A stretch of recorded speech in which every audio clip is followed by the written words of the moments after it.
What's up, guys, and welcome to part 2 of my speed run to the Crystal League. So this is all part of the chess.com leagues.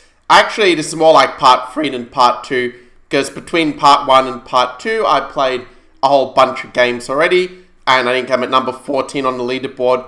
But I'm hoping that with this session, I can get up near the top of those standings, and get to the top 5, because that will allow me to, get to the Crystal League.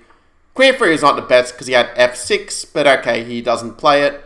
But he still can go f6 anyway, so let's go knight c3 first to provoke some c6 or e6 move. Actually, I'll probably record this video a bit too early because, so a few things set up in my room, but I can do that after this game, which might actually end quite quickly now that he's given me g4 and some h5 attacks like this, and h5, and the attack plays itself at this point. So, I mean, black really is, I think, just lost. I think probably have to try f6 and try to challenge in the center, but I can go bishop e3, long castle, and, black's king is still extremely weak. Now, the question is, do I take or do I just ignore it in this position? Could sort of make an argument for, either of these moves, I think. But I think I like the idea of playing h5 directly. But takes, he has bishop e5. Yeah, this is just, a blunder on my part then, unless I have some very special follow-up like fg6 or something like this, which probably have to go for this because otherwise I don't think my play makes any sense. The idea being if he takes tonight, I've got queen h5 and, checkmating ideas on h7 just by force. So he takes back, and now probably queen to h4 is going to be the natural way to continue the attack, going for queen h7, queen g6 sort of things. But if he goes rook f8, he might be surviving this perhaps. I guess what happens when you play a stream and you kind of sense that you're not in good form at all. I've had a game earlier today where I lost a complete idiot from a dead one position, but yeah, it is what it is. So anyway, for this position, I think he should just take the knight. It is basically a bluff on my part, because after knight 7, king j8, I don't think I actually have a forced mate in that case, unfortunately. But otherwise, okay, but the bluff worked. He kind of fell for it, and now I get in knight h7, but with a difference after knight f6, at least I haven't lost a piece to get to this point. So knight f6, pick up the exchange. Queen f6, maybe I can just go queen h7, actually. Just keep the queens on the board for the attack. And knight b5, and, knight c7 is a threat to pick up the rook, and I can also just bring more pieces into the attack, even bishop h6. Or rook g1 might be more precise, to go rook g7 and then bishop h6, I think is going to be a lot more clinical. And as you can see, it looks like I'll win this game relatively quickly. Well, this guy resigns, but because I spent a lot of time on my moves, I'm definitely playing very, very badly today. It's one danger with playing this, so many of these games against very low-rated players, it's probably completely killed my own chess ability at this stage and trained a lot of bad habits. But okay, so I'm not really playing seriously anymore. I don't think it's that big of a deal. So I focus on the entertainment factor from now on. And what's not entertaining about forking a queen, king, and a knight and just winning a free piece like that? Okay, and he resigned. So I don't want to play this guy again, but I'm just going to set up a couple things, and because I made 4 mistakes, 1 blunder. So still playing like a beginner, but maybe the next game will bring more luck. Okay, hopefully that's better, and now we can go on to the next game. I seem to be getting a lot of relatively high-rated players on the unrated, not 600s, but keep getting 2000s or 2500 rated players for some reason. Anyway, this one I'm probably going to try mixing up the openings a bit on this stream. So I'll play e6 and Nimzo Indian if he allows it. I'll go Bogo Indian. One thing I always wanted to try to play some slightly different openings lately, so just to kind of make it more interesting for me. Because I'm playing the same openings every single time, it can get a little bit boring and repetitive after a while. But d takes c5 is pretty harmless, and makes me wonder if I should go knight e4 and try to win the bishop pair, or queen b6. Queen b6 is just better. The fact it took me 5 seconds to see this fork rate tells you that my level I'm playing at is definitely below 2000 at the moment. But fortunately he blundered it. So I take free pawn. He's from Vietnam. It's interesting because, with the username I wouldn't have guessed Vietnam, but anyway. Bishop c3, queen b6. And I can just play it like a hedgehog where white does not have a b pawn. I think that is the most sensible way to approach the position. Of course, I blundered bishop f6 knight e4, but luckily didn't see it. I mean, I don't really mind if he takes because, well, I still get this very nice outpost for the knight, and still his position doesn't really make any sense here. So knight e4, get the bishop pair advantage. And the plan would even just be bishop a6, and that might be even better than bishop b7, just pressure this guy. Now rook c8, all very normal moves this kind of position. The only thing is my bishop here is kind of in the way, but it's not really a big problem. The knight b5 might just keep the tension and just play for d5, and that will also in the process activate my rooks and activate my bishops. Because with a bishop pair, it makes sense to open up the position, right? Okay, let's complete development and then prepare d5. Knight d4. Yeah, let's do it directly. Why not? So take. Yeah, we'll take with the knight, I think. So he wants to keep the tension. I think it's not a problem. Let's knight to e4 maybe. Just try to exploit some of the weaknesses in his position on the king side. And, well, I can even try to bring the knight over potentially. So, yeah, position where black is much better, but I'm also battling against my own stupidity, which has been quite high in the last couple of days I played. Like, I remember I had some session a couple of days ago, I hadn't slept very well, I lost like 100 points in like 4-player chess, and which is like very angry at myself, because like I even, like if I am completely drunk, I should not play so idiotically. So anyway, and yeah, of course, after I say that, then I blunder knight a7 like a moron, but fortunately he doesn't see it. So anyway, what have we got next? Like knight, my position is much better, but I just like drawing dead in my brain right now. Okay, I missed knight e6, but luckily it doesn't seem to really work. So knight a3, let's go knight e4 back again. I was going to try and play solidly, but these games taking age, like I'm thinking for way too long as well. Like normally I'd be a lot faster than this in my games. And yeah, now just like shuffling all over the place. Like it's sort of like it's kind of so bad it's good territory now. Like, you know, if I make like 20 mistakes, like in Tyler Villa, I don't know, Grandmaster makes 20 mistakes in one game or something. Not that I'm trying to, but it looks like it's happening in this game so far. So queen 7, I go rook d1. This is a nice little trick to deflect the rook, or at the very least gain a tempo. And this way it would have been much better to have the bishop on f8, because now I have bishop d6, but I can still go for this guy, I guess. He plays probably rook c6 or something like this, or rook c4. I think it's a good time to improve the position of my bishop. He goes knight d4, let's play rook a2. Hit this weakness for a change, bishop d6. I'm just going to steadily improve position of my pieces, but I remember like earlier there was a game where like I said games against one guy, I had this really good run for like the league that is, where I actually ended up playing against a player rated like 140 or something and just was beating him quite quickly. So I actually accumulated a lot of points very quickly in the league for that reason. But now here like I've played this very badly because I'm just ending where even though I'm up a pawn, there's a good chance it's just theoretically drawn here. But I'll probably find a way to flag him or win it anyway. I mean, I can definitely bring my king over at a good moment. He's giving me... Yeah, I shouldn't have had that e4. This is just very stupid of me to do this. So yeah, it's playing so badly in this this endgame. I really play this endgame like a total beginner. But anyway, I might still be winning anyway, because he's not going for a good plan.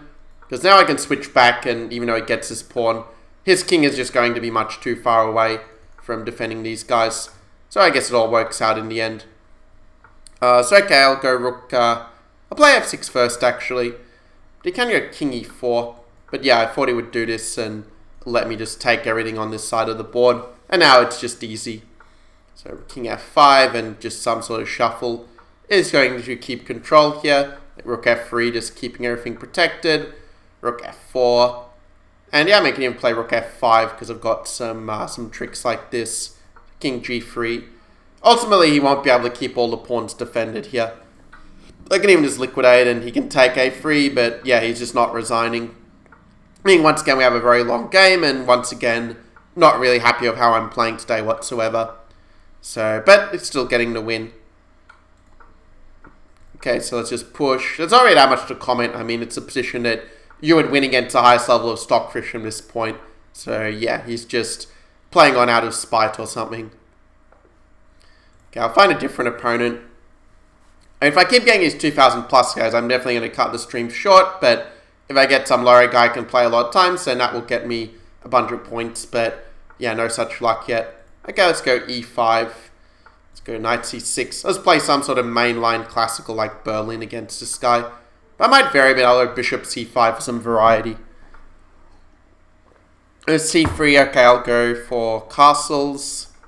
d4, bishop b6. This is all some very old school theory. I think normally they go bishop to g5 and you get these positions where the pin is kind of annoying, but not necessarily fatal. So we'll see what he does in any case. Maybe he'll play some thematic Spanish move like rook e1. Okay, bishop c6 wasn't a move that I was expecting, because I think this is just a very nice structure for black. I mean, even with the bishop stuck here, I can always try to free it with c5 in this kind of structure later. Or if they do play d5, that obviously is quite nice as well. So he's going for bishop g5 pin here, which, I mean, if this was very good for white, it probably would be seen a lot more often. So that means maybe I can get away with something like ed4, e5, h6, bishop h4, g5. Unless I have some other very clever idea, like maybe bishop g4. Yeah, I like bishop g4 actually. It seems like a fun way to play it. And just, you know, g4, where he can kind of like try to grab a pawn, but it's really not that easy for him. I mean, if he does, you know, grab the pawn, I guess he's also, you know, definitely giving up some things in the process, you know, giving me both bishops. But here, I mean, I could go g5, I think. Because the nice thing about bishop g4 is he doesn't have the thematic knight g5 and this sort of sack. So he goes g4, and actually it kind of encourages me to potentially sack on g4, and because it's a blitz game, I'm going to do it. And bishop g3, f5 is the idea. And, you know, he's got, I mean, the pin is easy enough to break, but I was thinking that, you know, the attack would be quite strong. But I can sort of see now that actually it's just absolutely nothing, that once again I managed to get myself in a completely lost position very, very quickly. You know, he can even play ef5, and I just have absolutely nothing in that position after queen d3. So, yeah, again, another game that's like playing extremely stupid moves all the time, which is not nice. So yeah, he plays ef5, of course. And, I mean, all I can really do is play fast and hope that he blunders something here. There's not really much else I can count on, because position is just lost. So I'm going to bring all the pieces into the attack and hope that some miracle happens at this point. Yeah, bishop e5 also a good move, which I did not see whatsoever. I mean, if he just plays knight h2, there's absolutely nothing that I can do at this point. So, yeah, it's very frustrating. Like, I don't know, like it just, part of me just wants to take a very long break from chess, because like in the last few days, like I've been sort of like addicted to it, like playing way too much. But then when I play, like I just make mistakes every single move, it seems. It's just not enjoyable for that reason. So yeah, I completely missed rook h6, but luckily I have bishop h5 and he just blundered a rook. So yeah, this was not what he should have done, obviously. And well, I can even play something like rook f3 and give back an exchange, but just pile on f3. He doesn't really have a good way to defend it. It is not true he would have queen at e6 in that case, so I might want to be a bit more careful with the timing of such ideas. Maybe, for example, c5, just undermine the center first, and then perhaps once the bishop is in the attack, then some of these attacking, like tactical blows will gain in strength. So, I mean, if I was white, I would probably go a5, but it doesn't really help, to be quite frank. You can just take it. So, yeah. Another game where I'm spending a lot of time on my moves, and another game my opponents spend a lot of time on their moves. So, honestly, not a kind of stream I really typically enjoy. I like it when I can try, like, get through a lot of games quickly and, you know, just sort of enjoy it, rather than feeling like it's kind of a chore like it is at the moment.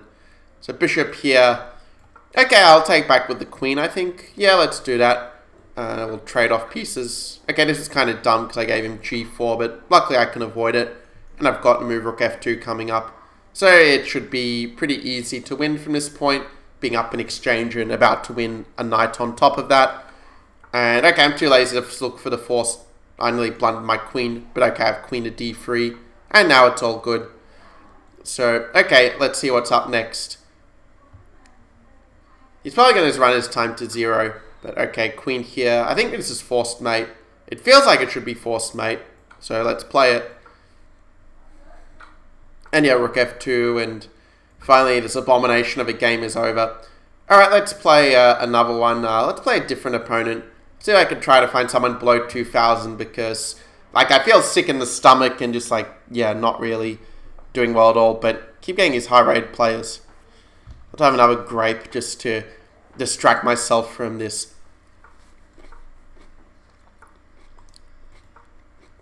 I think this is how Hikaru normally plays as black, if he's not just playing King's Indian. Okay, E5. It's a complete rubbish system. D5, C5 wise clearly better. At this point, I just don't really care. You should just go 92 and trade the knight, and black is just clearly worse. So I have to try to do some sort of like hustle. Maybe like bishop h6 or h5 bishop h6. H5 gives him c5 though, so this is why you shouldn't play something as black, because it's just complete crap. Okay, so let's trade off the bishop and at least make it if he doesn't play precisely next so many moves that, you know, I can sort of get a playable position where, you know, my bishop is better than his. But of course I'm down like a million tempi in the process. So he wants to go c5, so maybe I have to go queen e7 and just grovel at this point. And the castle's, well, I want to play f5, but the problem is he takes and goes bishop h5 all the time. And the move f4 is kind of coming as well, so I sort of have to play knight f6 and just accept that I kind of have a worse version of a normal position here. So I guess I just have to castle and hope that this doesn't get any worse than it already is. Yeah, c5, like I just... 98 was kind of dumb because he can go f4 and then my knight is a long way from e5. So yeah, like he played normal moves, I'm just much worse. Which is kind of one reason why this mod with knight c6 you just shouldn't play it. I have no idea how Hikaru gets such great results at, because if his opponents played this way, I don't think his results would be so good. But it's kind of weird, like he plays like 2,800 players, I play some like rubbish against knight c6 and I get 2,000, he plays all the best moves. So isn't that kind of funny? But okay, at least he's thinking for a long time here. Of course, I've been thinking way too long over my moves as well, but yeah, it is what it is. And if you give black some time to go f5, f4, then suddenly black is kind of doing okay, but if he's smart, he's not going to give me that time. Or he's just going to play ef5 and say, you've got f all on the king side. So, anyway, we'll see what he comes up with. I'm hoping he plays f3 and just lets me at least slightly justify my play. Because throwing an a5, a3 is completely stupid on my part, because now we can take and go for knight a4, knight b6. So I would have to take with a knight, but that's not really ideal either. But it is why I put the knight on e8 to take back and at least, so if knight b5 I can take and only be maybe clearly worse instead of utterly lost. So I go h5, rook g7, g4, it's all pretty standard King's Indian stuff, but you know, at least I managed to trade off the crap bishop on g7 in this case. But yeah, I mean, position is a complete dog. Yeah, knight b5, so again, he's playing good moves. Let's go rook... I'll put it on f7 just because I want to keep this defended. But yeah, if he just goes like queen c5, push d6, or even like ba5, like this is not a good position at all for black. So I just have to go g4 a bit faster, which I did not see I could do on the previous move, but I realized it now. Threat being g3, queen h4, and try to mate on the h-file, which surprisingly he actually is allowing. Maybe you can just run the king over, but it feels very risky to do this somehow. So if he goes queen c5, queen h4, king f1, his idea is that basically that his king is just running to safety, or you can just block with queen g1. And for that reason, the position is just very bad, unless I have some very tricky move in this position. And I'm thinking maybe I can go a b4, rook a3, rook e3, and that clears the way for queen h1 to be mate. That's basically a trick I'm going for, and he, of course, he just ignores it with d6, but then he's giving me this move of queen h1 if I want it. Or I can even just play maybe rook to a3 and just play for the mate. Because if I get in rook e3, he really doesn't have anything in this position. So bishop c4, I go rook e3. Okay, queen e5, did not even see this move was possible. But I think that this is working.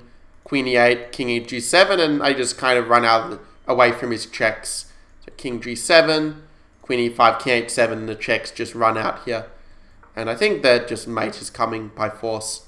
Unless he resigns first, or more likely flags first. This game's taking again a very long time. So yeah. Alright, so I'm still winning, but it's not, let's say, the most enjoyable experience here. One mistake, one blunder. I mean, that's generous. I think my cap score would probably be like 50 for that game. Okay, I'm playing a player below 2,000 and I'm playing the English. Because the English are an opening where it's kind of harder to blunder your pieces compared to usual. And at this round, right, I'm going to blunder a piece every game. So this will avoid that. I gotta say with this Catalan move order, like when you delay d4, I often will do some really dumb reply like bishop c5. And just give you an extra tempo over a normal position. So let's play the move queen c2, even though it allows knight b4, which is kind of annoying, but yeah, I just can't be bothered to come up with a better way to play. So knight d2, e4, just open the center. This is pretty thematic for Catalan positions, that you want to get the long diagonal open for your bishop on g2. And I'll put the bishop on f4 to stop e5. Because I mean, the pawn is blocking c5, which is not ideal, and okay, now it just blunders the pawn. So this is going pretty smoothly so far. He plays e5, which I think is just a blunder. I think I can just play like knight takes e5, and if he takes back at the end of all the captures, I'm going to win the bishop on d7. So it's really going to be quite simple for me to convert this. It's bishop f5, yeah, just bishop to c3. That's so that after bishop b7, that the pawn is protected at the end of this line, and simply white has full control here. And realistically, he should probably resign, but I'm pretty certain he's going to play on until checkmate. Let's offer a little trap and see if he wants to die more quickly. No, he wants to die more slowly. I mean, it's sort of thing, like, I guess like in chess, if you're, let's say, like a psychopath, then you sort of enjoy, like, torturing your opponent, like, when they're dead, lost, and trying to game out. But for me, like, it's not that enjoyable. It's just kind of boring as such. So anyway, we'll take, and, rook c2, b3. Still zero counterplay for him. Now let's just queen these pawns and get the game over and done with. So rook a7. The kind of problem is, like, if people kind of know that I get sort of annoyed, like, dragging out these games, they're just going to do it more often, because I'm sort of more likely to make a mistake. And I'm just like, oh yeah, this is too easy and there's no reason for you to play on. Where someone will do it just because, oh, but there was this one game you played where you end up losing. So yeah. Okay, so another 1700 guy, another game with the white pieces. Yeah, I'm going to play Scotch. Let's play like Negreanu. Let's play the Goring Gambit. So d3 already it paid off because he gave up. The pawn just gave me a big center for free. Castle, c4, knight, c3. It seems pretty standard. Maybe d6 of a3 just to stop his bishop getting out. Because otherwise my d4 square could be a bit of a hole in this kind of position. In terms of planning, I just put the knight on d5. Maybe put the bishop on b2 and just play. We're going to just long-term strategic pressure. Knight d5 probably take with the c-pawn. Because, well, it just means I get this pressure on the c-file and I get 2 pawns in the center. As opposed to just one. And, well, maybe I don't have an immediate pawn break, but neither does black. I mean, he wants to try and get a knight to e5 or something. To maybe rook e1 to anticipate. Allows me to play a move like bishop f1, for example. And to keep the tension. On the other hand, maybe I kind of want him to take this this bishop to some extent. So I'll let him take it if he wants to. It gets the bishop pair, but it also trades my bad bishop in this structure. And the hope is that once his knight is gone, it might be easier for me to get some of my breaks in. It is when the computer's probably just laughing and saying, you idiot, you're allowing knight d3, f5, and black is at least equal, but okay, it's too late to take it back now. Well, I can still play this in this version. And, I mean, yeah, I think my plan will probably be to go a3, b4, and try to gain some space on the queen side, because at the moment his king side looks kind of solid. Another idea could also be just to maybe go g3, bishop g2, but I don't really know what the follow-up is there. So he plays f6, which is very kind of passive, really. I do want to kick his knight with f4, but his stupid bishop on c5 is in the way. Whereas not many kings in, you have it on g7, so it's kind of different. But he is giving me the move b4 for free, which I think is quite nice. So let's make use of it. Also, when he retreats knight, it makes knight d4 a lot more appealing all of a sudden. Because, well, it's not leading to all these pieces getting traded off the board as it would before. Because keep in mind that, after all, black does have less space, so he's quite happy to trade the pieces, but in this game, I'm sort of getting in good trades. Like, I trade off his good bishop, and now that makes it a lot easier for me to break with f4, and now he's just making bad exchanges, and so he's got all of these weaknesses in his position, and really not a heck of a lot to show for it. So I go g3, just consolidate. I can even go h4, h5, and kick the black knight to an even weaker square. He can't really go f5 because that makes the battery here too strong. So black, at the end of the day, has no counterplay in this position either. And he's also spending a lot of time on his moves, probably because he doesn't really have any good moves in the position.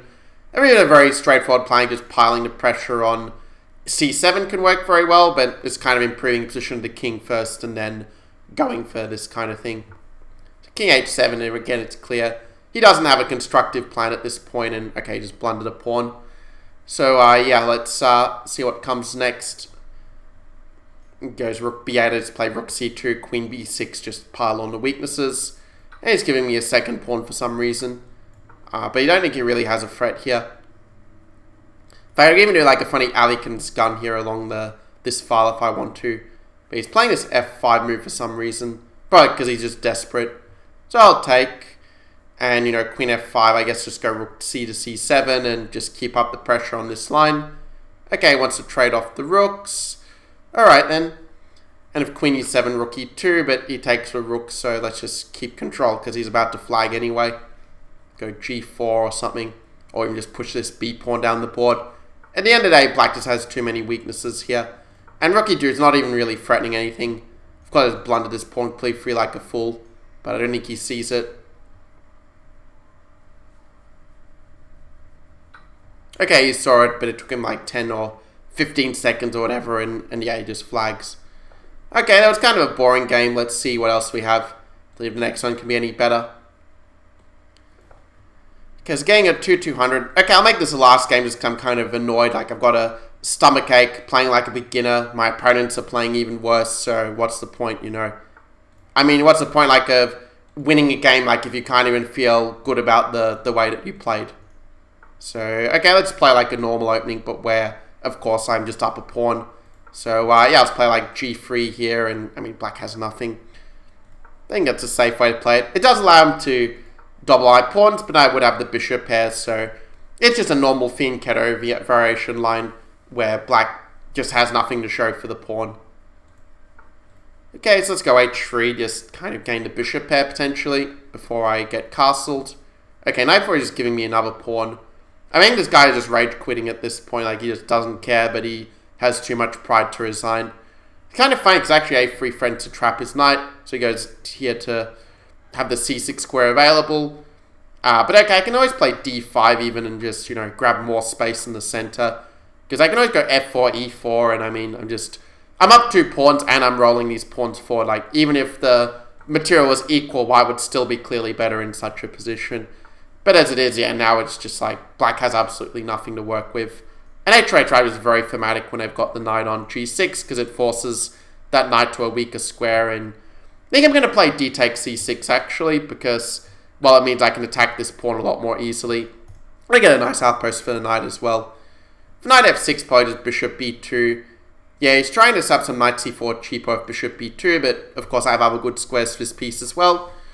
And yeah, I think rook c1 is kind of a healthy move to play after that. Or e5. Now that he put the queen here, I'm going to have some discoveries, which of course he completely misses because he, just like me, just doesn't care anymore. So okay, I mean, I was going to play a lot more games, but like, I'm getting all these like high-rated players, and I'm playing really badly even though I'm continually winning. So I might stop here before I like hang a queen, because I had a game that I lost. I just like put a queen like, that was like on pre, basically made a ridiculous move. I just completely missed what my opponent's threat was, and like I said, I nearly smashed my mouse. I think the areas I didn't smash my mouse was because my wife was also in the room at the same time. But anyway, yeah, a bit of a shorter stream because yeah, this was a game that's played like very badly in all these games. Still managed to somehow win because my opponents played even worse. But yeah, that's basically like the lesson from this video is that yeah, if you're a strong enough player, you're going to win even when you're playing like a complete idiot. And if you learn how to beat these sort of opponents, then you'll kind of see the mistakes they keep making it. You can sort of punish them even if you're like half dead, as I feel right now. So anyway, do make sure to like the video if you enjoyed it. Consider subscribing if you're new to the channel, and I will see you in the next one.